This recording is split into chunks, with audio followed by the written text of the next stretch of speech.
नमस्कार, संस्कृति पीसीएस के इस यूट्यूब चैनल में आप सभी का स्वागत है। जैसे कि हमारा एग्जाम बहुत ही पास आ चुका है, 30 सितंबर को बीपीएससी होना निर्धारित हुआ है। तो ऐसी स्थिति में हमने यह पीवाईक्यू नाम की एक सीरीज शुरू करी है, जिसमें हम प्रीवियस ईयर क्वेश्चंस पेपर की जो भी मेन क्वेश्चंस हैं हर एक सेक्शन के वो डिस्कस करेंगे। इस सेक्शन में मैं आपका पढ़ाने वाली हूँ बिहार स्पेशल। बिहार स्पेशल में जैसे बिहार के स्पेशल जी वहाँ की जनसंख्या हो गई, वहाँ पे कृषि से संबंधित, वहाँ पे नदियों से संबंधित, नहरों से संबंधित, जनगणना से संबंधित जो जो क्वेश्चंस आते हैं उनको मैं आपके कवर करूंगी। पीवाईक्यू हमारी परीक्षा की दृष्टि से बहुत ही ज्यादा महत्वपूर्ण हो जाते हैं, क्योंकि जब से बिहार ने नेगेटिव मार्किंग स्टार्ट करी है तो तब से हमें बहुत अच्छे से और ध्यान में रख करके क्वेश्चन को अटेम्प्ट करना है। यह अंतिम समय में आपके लिए एक महत्वपूर्ण एक सीरीज होने वाली है, जहां पे आप अपनी तैयारी बहुत अच्छे से कर सकते हैं। तो चलिए शुरू करते हैं आज की यह सीरीज, जिसमें मैं आपका कवर करूंगी बिहार स्पेशल। मेरा नाम है प्राची मिश्रा और शुरू करते हैं आज का हम यह सीरीज, जिसमें हम देखेंगे कि कौन से क्वेश्चंस हैं। लेकिन उससे पहले एक महत्वपूर्ण जानकारी देख लेते हैं कि रक्षाबंधन के अवसर पर संस्कृति पीसीएस आपके लिए सभी कोर्सेज पर 50% डिस्काउंट लेकर के आया है।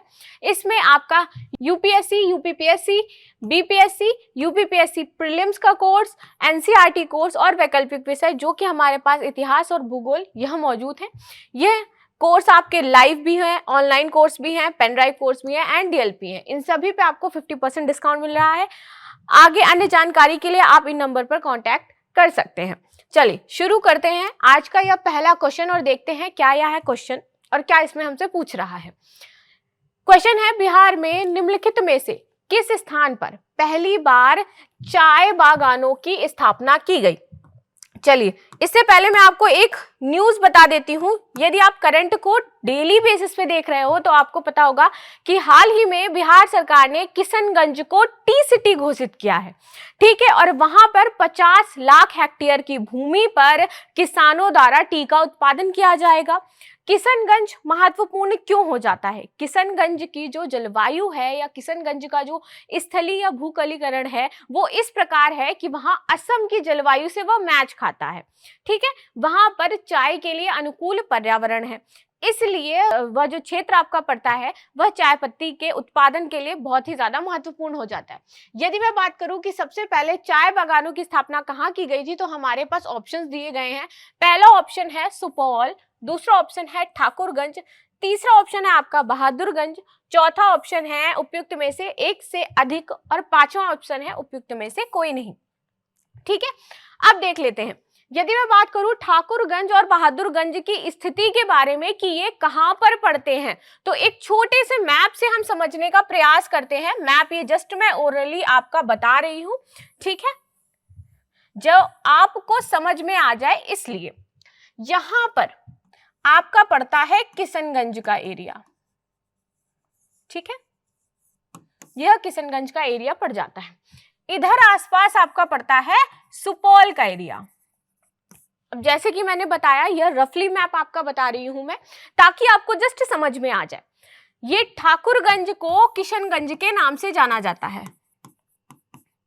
और इसी के अंतर्गत यह क्षेत्र बहादुरगंज पड़ता है, ठीक है। तो ये दोनों ऑप्शन एक ही में है, इसी के अंतर्गत आपका आता है बहादुरगंज, इसी का एक क्षेत्र है। किशनगंज की जलवायु जो है और जो वहां का मैंने आपको बताया कि स्थलीकरण है वो असम के क्षेत्र से थोड़ा मैच खाता है, इसलिए वहां पर चाय का उत्पादन बहुत ही आसानी से किया जा सकता है। और इसीलिए सरकार ने इसको हाल ही में किससे, टी सिटी के नाम से, टी सिटी के नाम से इसको क्या है, इसका नामकरण कर दिया है, घोषणा कर दी है। और यहां पर 50 लाख हेक्टेयर की जो भूमि है वहां पर इसका क्या किया जाएगा, चाय का उत्पादन किया जाएगा। तो इस स्थिति में यदि मैं यह कहूं कि पहली बार चाय के बागानों की स्थापना कहां की गई, तो ठाकुरगंज में की गई, यानी कि किशनगंज में की गई। तो यहाँ पे राइट आंसर हमारा क्या हो जाता है, ठाकुरगंज हो जाता है। आगे देख लेते हैं, बिहार में चाय बागानी पहली बार ठाकुरगंज यानी किशनगंज में की गई थी। लेकिन अब यदि मैं बात करूं कि क्या ये सिर्फ यहीं की जाती है चाय की खेती, कहीं और नहीं की जाती है, तो पहली बार किशनगंज में की गई थी। इसके बाद पूर्णिया, कटिहार एवं अररिया जिले में भी कृषि का जो उत्पादन, चाय के बागानों का उत्पादन शुरू कर दिया गया है। तो आई होप आपको ये समझ में आ गया होगा। अब बात कर लेते हैं कि चाय की खेती किस प्रकार होती है। देखिए, यदि आप पहाड़ी एरिया में जाते हैं तो वहां पर कुछ इस प्रकार के खेत बने होते हैं, आपके स्टेयर्स टाइप के। चाय उत्पादित कैसे होती है, यदि वहां पर पानी रुक जाए, यदि ढलान एरिया ना हो, पहाड़ी एरिया ना हो, यदि वहां पे आपका पानी रुक जाए तो क्या होता है, चाय के पेड़ सड़ जाते हैं। तो यानी उन्हें क्या है, पानी तो मिलते रहना चाहिए लेकिन रुकना नहीं चाहिए, यानी ढलान एरिया से जस्ट फ्लो हो जाना चाहिए पानी। तो इस क्षेत्र में जो पानी का उत्पादन पानी कह रही हूँ, इस क्षेत्र में जो आपका चाय का उत्पादन होता है वो काफी अच्छा होता है। ठीक है, तो यहाँ पे क्या बात करी गई है, यहाँ पे इस तरह से प्लांट लगाए जाते हैं और ये आपका पानी जो इस तरह से फ्लो होता रहता है और यहाँ पर ऐसे कृषि की जाती है। दार्जिलिंग क्यों फेमस है, क्योंकि वहां पर इस तरह के खेत बने गए हैं, काट काट करके पहाड़ों को खेत बनाया जाता है, सीढ़ी नुमा, जो चढ़ने में भी आसान होते हैं और आसानी से उसमें खेती भी की जा सकती है। तो इसलिए हमारा महत्वपूर्ण हो जाता है और यही कुछ इसी प्रकार का यहाँ किशनगंज में एरिया है। तो आई होप आपको ये समझ में आ गया होगा। आ जाते हैं अपने हम किस क्वेश्चन में, दूसरे क्वेश्चन में, कि बिहार में निम्नलिखित जिलों का आरोही दशकीय जनसंख्या वृद्धि 2011 के अनुसार सही क्रम में चुनिए। मतलब 2001 से 2011 तक कौन से ऐसे क्षेत्र हैं जहां पर सर्वाधिक मात्रा में जनसंख्या की वृद्धि हुई है। तो हमारे बिहार स्पेशल में ये सारी चीजें आती हैं, आप देखते हो जनसंख्या क्या आता है। तो आप देख लेते हैं क्या क्या दिया, यहाँ पे 3 जिले दिए गए हैं और 3 ही जिलों में आपसे पूछ रहा है कि क्या किस प्रकार जनसंख्या की वृद्धि हुई है। यदि मैं बात करूं कि सबसे ज्यादा यदि बिहार में कहीं पर जनसंख्या है और वृद्धि हुई है तो पटना में हुई है।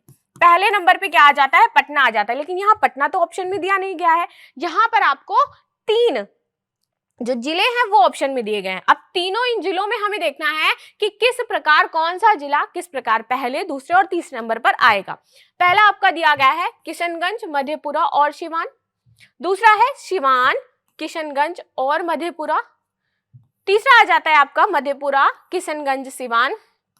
उपयुक्त में से एक से अधिक या उपयुक्त में से कोई भी नहीं। जैसे कि मैंने बताया कि सबसे ज्यादा यदि मैं जनसंख्या की बात करूं बिहार में अभी तक किसमें वृद्धि हुई है तो पटना की जनसंख्या जो है वो सर्वाधिक है। ठीक, अब आ जाते हैं कि क्षेत्र कौन कौन से हैं जहां पे जनसंख्या किस किस प्रकार है। तो सिवान में जो जनसंख्या का प्रतिशत है वो आपका कितना दिया है, 22.70% के हिसाब से सिवान में वृद्धि हुई है। इसके बाद यदि मैं बात करूं किशनगंज की तो यहाँ पर 30.44% की दर से वृद्धि हुई है। और लास्ट में आ जाता है आपका मधेपुरा, और मधेपुरा में वृद्धि कैसी हुई है, 31.1% की दृष्टि से वृद्धि दर्ज करी गई है। तो ऐसी स्थिति में क्योंकि आपसे यह क्रम पूछ रहा है तो आपका राइट आंसर कौन सा हो जाएगा, सिवान, किशनगंज और मधेपुरा, जहां पर वृद्धि दर किस प्रकार है, 22%, 30% और 31%। तो इस स्थिति में हमारा बी ऑप्शन जो हो जाएगा वो करेक्ट हो जाएगा। चलिए आगे चलते हैं। बिहार में खनिज उत्पादन के संदर्भ में निम्नलिखित कथनों पर विचार कीजिए। लेकिन इससे पहले ये देख लेते हैं यहाँ पे क्या लिखा है, उपयुक्त में से कौन से कथन सही है, ये पूछ रहा है। 3 कथन हमारे दिए हैं। पहला क्या है, रोहतास में पायराइट का सर्वाधिक भंडारण है। दूसरा कथन है चूना पत्थर कैमूर भभुआ मुंगेर व रोहतास जिले में पाया जाता है। तीसरा है जमुई जिले में सोने के भंडार पाए जाते हैं। अब यहाँ पे आपसे पूछ रहा है उपयुक्त में से कौन सा कथन सही है, वो ये नहीं कह रहा है कि कौन सा कथन सही नहीं है। तो ये आप याद रखिएगा, कई बार हम आता हुआ गलत करके आते हैं क्योंकि हम पढ़ते नहीं है कि कई बार वहां पे हमसे ये पूछा होता है कौन सा सही नहीं है, लेकिन हम सोचते हैं सही है तो दिया होगा और उस स्थिति में हम मिस्टेक कर देते हैं। केवल 1 और 3, केवल 1 और 2, केवल 3, उपयुक्त में से कोई नहीं, उपयुक्त में से 1 से अधिक। अब यहां पर अगेन हमें जरूरत पड़ेगी बिहार के मैप की, क्योंकि जब भी हम नदियां पढ़ते हैं, मिट्टी पढ़ते हैं, ठीक है, ये सारी चीजें आपकी, ये जो खनिज और लवण होते हैं ये नदियों पे डिपेंड करते हैं। आपको सभी को पता है कि बिहार को, अगर नहीं भी पता है तो आज पता चल जाएगा कि ये हमारा प्यारा बिहार, ठीक है, और यहां से निकलती है गंगा नदी। गंगा नदी की कुल लंबाई, टोटल लंबाई 25 किलोमीटर है। ठीक है, यह बिहार को 2 पार्ट में क्या कर देती है, डिवाइड कर देती है।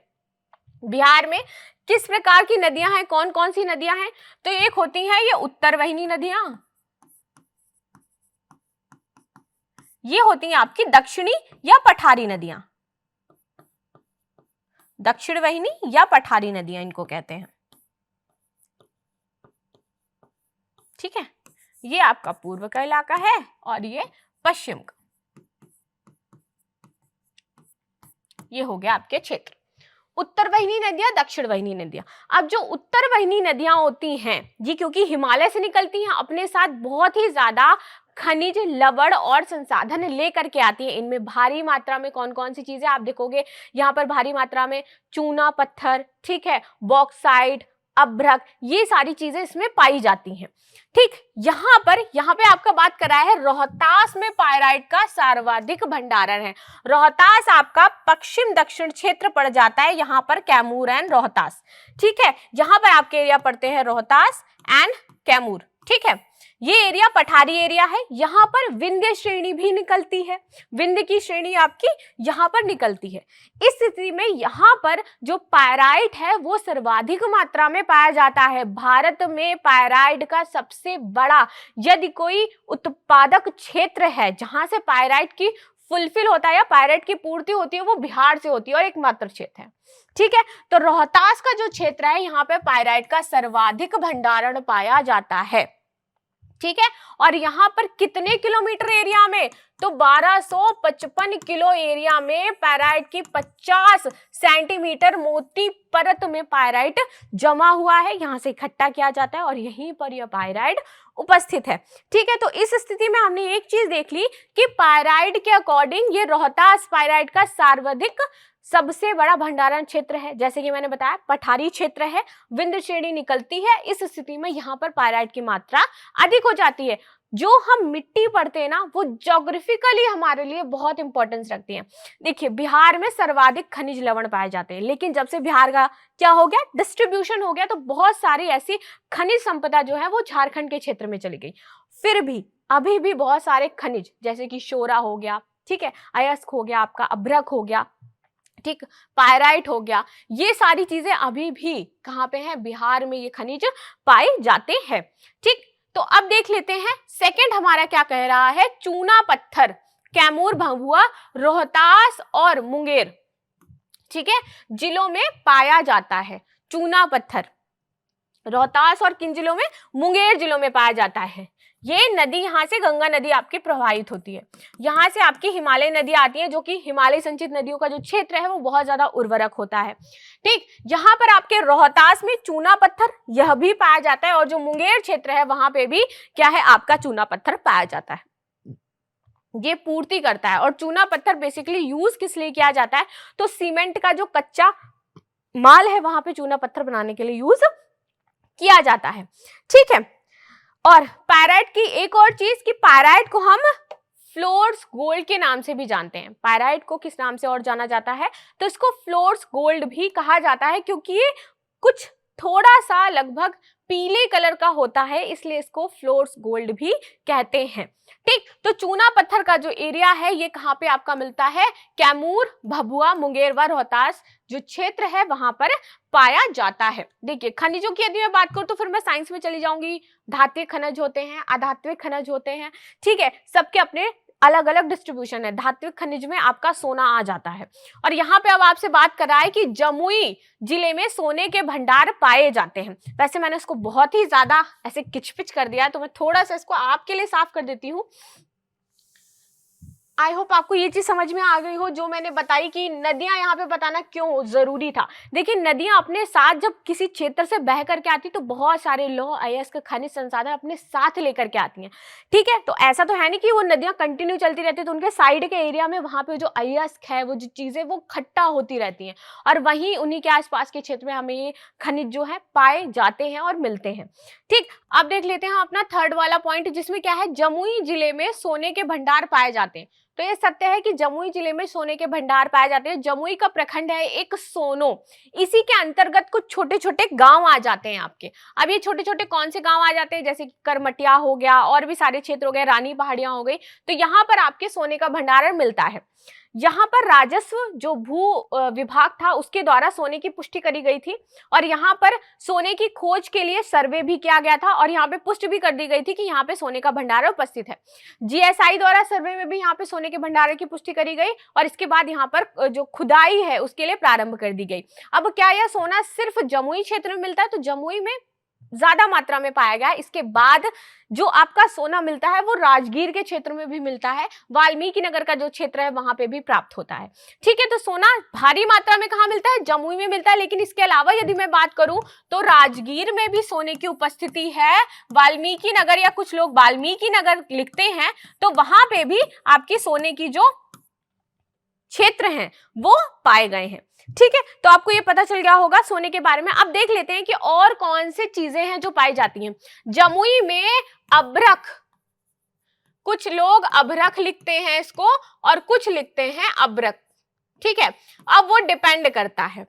तो जमुई में एक और चीज आपकी पाई जाती है बहुत ही भारी मात्रा में, दैट इज अभ्रक। ठीक है, अभ्रक का यूज जनरली कलर्स वगैरह में या सिंदूर होता है उसमें भी किया जाता है। सबसे उच्च क्वालिटी का जो अभ्रक प्राप्त होता है वो बिहार से प्राप्त होता है और जमुई क्षेत्र से प्राप्त होता है। तो ये जो खनिज है वो यहाँ पे प्राप्त होते हैं। इसके बाद क्वार्ट्ज हो गया, तो क्वार्ट्ज नवादा जिले में, गया जिले में यहाँ पर पाया जाता है। तो इस तरह के जो खनिज लवण है यहाँ से प्राप्त होते हैं। तो इस स्थिति में ये तीनों ही ऑप्शन आपके ठीक हो जाते हैं। तो ई ऑप्शन आपका सही होगा कि उपयुक्त में से एक से अधिक जो आपके ऑप्शन हैं वो सत्य हैं। ठीक है, अब देख लो आप इसका एक्सप्लेनेशन। या एक्सप्लेनेशन आपके लिए दिया गया है कि जिसको भी एक्सप्लेनेशन की जरूरत है, बहुत सारी चीजें उसमें मेंशन नहीं है जो मैंने आपको समझाई हैं या बताई हैं। जो भी बच्चे एक्सप्लेनेशन लेना चाहते हैं वो यहाँ से एक्सप्लेनेशन देख सकते हैं। आगे आ जाते हैं। चलिए, तो अब आ जाते हैं हम चौथे क्वेश्चन पर और देखते हैं क्या है चौथा क्वेश्चन। तो वर्ष 19-20 के आर्थिक सर्वेक्षण के अनुसार किस जिले में प्रति व्यक्ति आय सबसे कम है? यहाँ पर आय का, प्रति व्यक्ति आय का और शिक्षण का क्या संबंध है? तो यहाँ पे जो एरिया आपके मेंशन किए गए, सीतामढ़ी, शिवहर, अररिया, उपयुक्त में से एक से अधिक, उपयुक्त से कोई नहीं, ये ऑप्शन दिए गए हैं। यहाँ पर हमें ये भी देखना होगा कि इनका शिक्षण का स्तर किस प्रकार है। मतलब यहाँ पर लोगों का, आप जो बात करते हैं लिटरेसी रेट, वो कैसा है शिवहर के क्षेत्र में, सीतामढ़ी के क्षेत्र में, अररिया के क्षेत्र में, और प्लस वहां की जनसंख्या किस प्रकार है, क्योंकि इसी से डिफाइंड आपकी प्रति व्यक्ति आय भी होगी और साथ में वहां के क्षेत्र में कितनी रोजगार और कितनी बेरोजगारी है इसका भी पता चलेगा। ठीक, तो आ जाते हैं, देख लेते हैं इसका एक्सप्लेनेशन। जैसे कि मैंने बोला आप लोगों के लिए दिया गया है ताकि आप समझ सको कि क्या क्या चीजें इसमें हो सकती हैं। तो बात करते हैं वर्ष 2019-20 के जो आर्थिक सर्वेक्षण हुआ था उसके अनुसार कि प्रति व्यक्ति आय बिहार में सबसे पिछड़े जिलों में कौन कौन से आ जाते हैं। तो आपका शिवहर आ जाता है, सुपौल आ जाता है और मधेपुरा आ जाता है।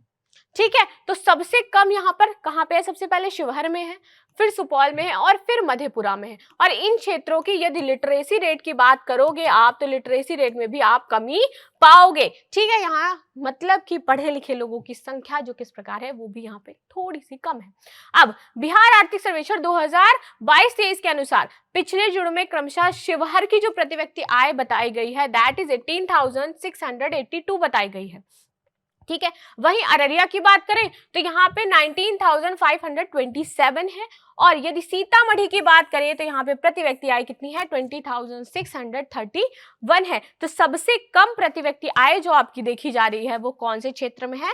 शिवहर के क्षेत्र में है। तो राइट आंसर यहाँ पे आपका क्या हो जाता है? शिवहर हो जाता है, क्योंकि सबसे कम प्रति व्यक्ति आय किस क्षेत्र में दर्ज की गई है? शिवहर के क्षेत्र में दर्ज की गई है। और ये आपका 2019-20 सर्वेक्षण में भी है और आपके आर्थिक सर्वेक्षण 22-23 के सर्वेक्षण में भी उपयुक्त लिखा हुआ।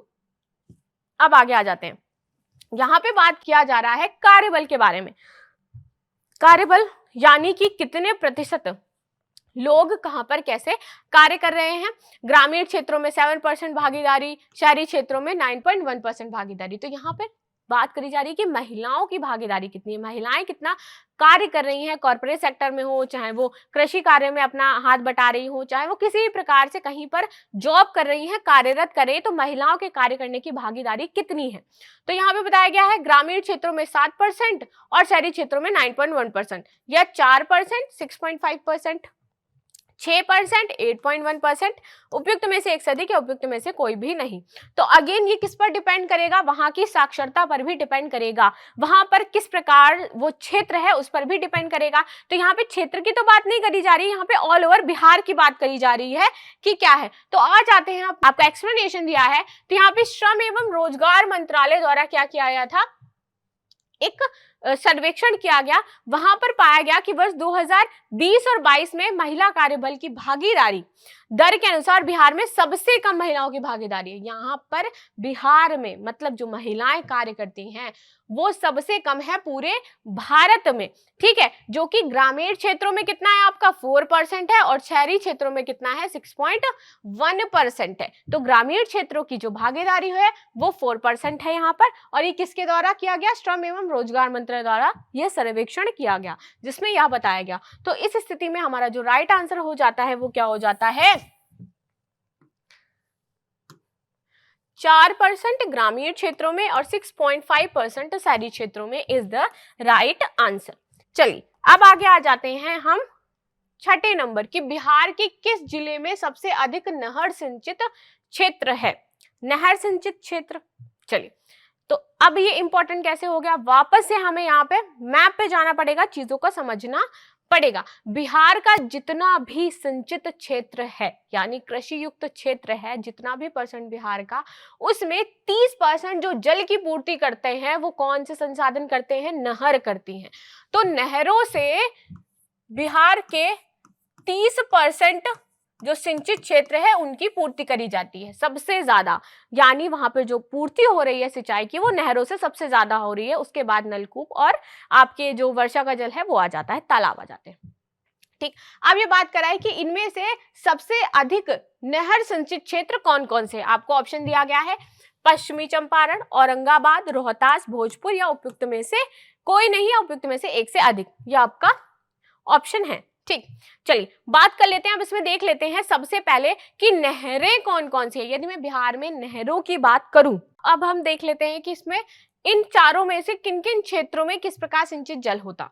जैसे मैंने आपको बताया कि बिहार का जो पूरा एरिया है 30% वहां पे जो आपूर्ति हो रही है सिंचाई की वो किससे हो रही है, नहरों से हो रही है। अब सबसे पुरानी नहर की यदि मैं बात करूं बिहार की कौन सी नहर है, तो आपकी हो जाती है सोन कनाल नहर, ठीक है। सोन कनाल नहर यहाँ की सबसे पुरानी नहर है और ये यहाँ के कितने लाख हेक्टेयर,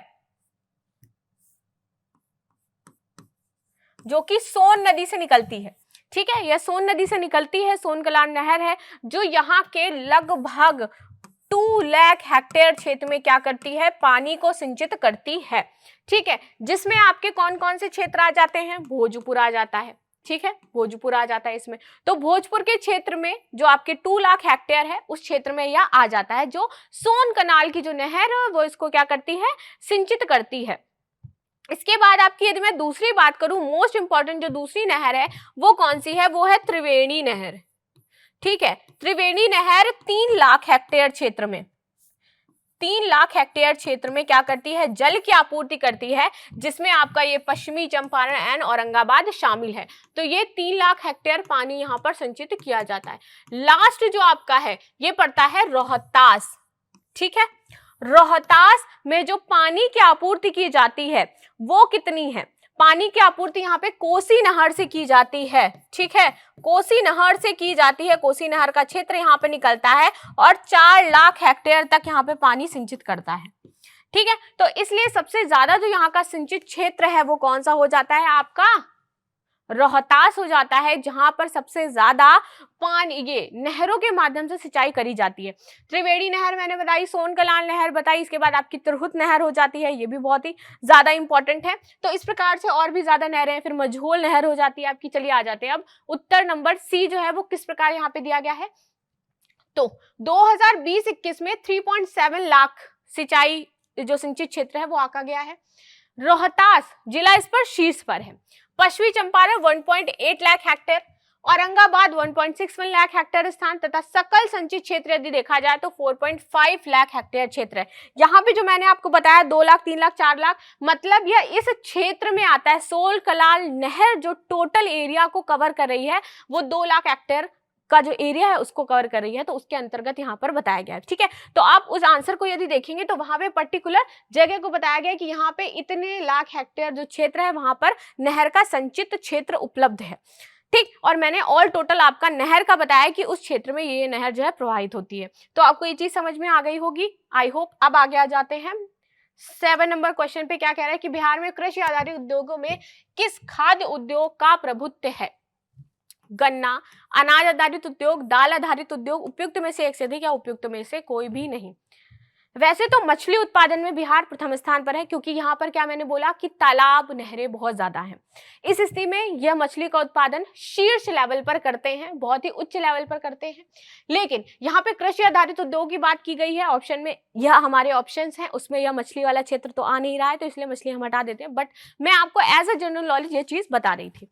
आगे आ जाते हैं, अभी किसकी बात कर रहे हैं, तो बिहार में दो सबसे महत्वपूर्ण जो कृषि है वो आपकी हो जाती है अनाज आधारित उद्योग तथा गन्ना आधारित उद्योग। ये दोनों उद्योग यहाँ पे बहुत ही ज्यादा महत्वपूर्ण है, और इनसे बिहार की जो जनसंख्या है वो अपना जो कृषि का पूरा क्षेत्र है वो अपना भरण पोषण करते हैं, किसानों को इससे भारी लाभ मिलता है। अब आर्थिक सर्वेक्षण यदि मैं 2022-23 की बात करूं तो अचल पूंजी रोजगार, निर्गत एवं सकल मूल्यवर्धन के दृष्टिकोण से शीर्ष 5 उद्योग खाद्य उत्पादों और अन्य अहला खनिज उत्पादों, वस्त्र और निर्मित धातु तथा रबर एवं प्लास्टिक उत्पादों के हैं। ठीक है, तो यानी कि यहाँ पे जो सबसे ज्यादा क्षेत्र है वो सिर्फ कृषि नहीं है, और भी अलग क्षेत्र हैं जहां से कृषकों को लाभ मिलता है। तो उपयुक्त में से एक से अधिक यहाँ पर आंसर हो जाएगा, क्योंकि गन्ना भी यहाँ का महत्वपूर्ण उद्योग है और अनाज आधारित जो उद्योग है वो भी यहाँ के महत्वपूर्ण उद्योग है। तो दोनों ही यहाँ पर क्या है, बिहार के आर्थिक स्थिति को मजबूत बनाते हैं और उसमें सहयोग करते हैं। तो इस स्थिति में हमारा ए और बी दोनों सही है, इसलिए डी वाला ऑप्शन जो है वो हमारा सही हो जाएगा, क्योंकि उपयुक्त में से एक से अधिक का ऑप्शन यहाँ पे दिया है। चलिए अब आगे आ जाते हैं 8 नंबर। बिहार का प्रथम रामसर क्षेत्र कहां पर स्थित है? बेगूसराय, बांका, भागलपुर, भोजपुर, उपयुक्त में से कोई नहीं। देखिए, भागलपुर का अच्छा आपका जो चावल है वो फेमस है और उसको क्या मिला हुआ है, जीआई टैग मिला हुआ है। ठीक, लेकिन यहां पर यदि मैं बात करूं रामसर स्थल की तो यहां पे कोई स्थित नहीं है। अब आगे आ जाते हैं, हम बेगूसराय की बात करते हैं। बेगूसराय में एक कांवर झील उपस्थित है। ठीक है, जो बहुत ही बड़ी झील है, और एशिया की कांवर झील जो है वो एशिया की सबसे बड़ी ऑक्सबो लेक बनाती है, यानी गोखुर। गोखुर गाय का खुर आपने देखा है, कुछ इस टाइप का होता है, इस टाइप का गाय का खुर होता है। हाँ, तो सबसे बड़ी ऑक्सबो लेक का निर्माण करती है कौन, ये आपकी कांवर झील। तो इसलिए यह भी इंपॉर्टेंट हो जाती है। कांवर झील आपकी कहां पर स्थित है, बेगूसराय में स्थित है। और कांवर झील जैसे मैंने बताया कि क्या है, कांवर झील। ठीक है, तो कहां पर स्थित है कांवर झील, बेगूसराय में स्थित है। और कांवर झील बिहार की प्रथम रामसर स्थल है, रामसर स्थल है प्रथम बिहार का। और यदि मैं भारत की बात करूं तो 39वां रामसर स्थल है ये भारत का। तो ये चीजें हमने इसमें देख ली कि कांवर झील है हमारी, रामसर स्थल है, 39वां भारत का रामसर स्थल है। यदि मैं बात करूं, और यह कांवर झील सिर्फ कांवर झील नहीं, यह एक पक्षी अभ्यारण्य भी है जिसको भारत सरकार ने 1986 में पक्षी अभ्यारण्य का दर्जा दिया था। अब मैं बात कर लेती हूँ कि इस कांवर झील में पानी की पूर्ति कैसी होती है। तो यहाँ पे बूढ़ी गंडक नदी है, निया है, करे है, ये नदियां इसमें जल की आपूर्ति करती हैं, और फिर यह यहाँ पे ऑक्सबो लेक बनाती हैं। देखिए, यह ऑक्सबो लेक जो है वो उसमें जो मोस्टली पानी आता है वो कहाँ से आता है, बूढ़ी गंडक नदी, और यहाँ से आता है। तो एशिया की सबसे बड़ी ऑक्सबो लेक का यदि कोई निर्माण करता है तो वो कांवर झील करता है। रामसर स्थल बिहार का कौन सा है, प्रथम है, वो कांवर झील है।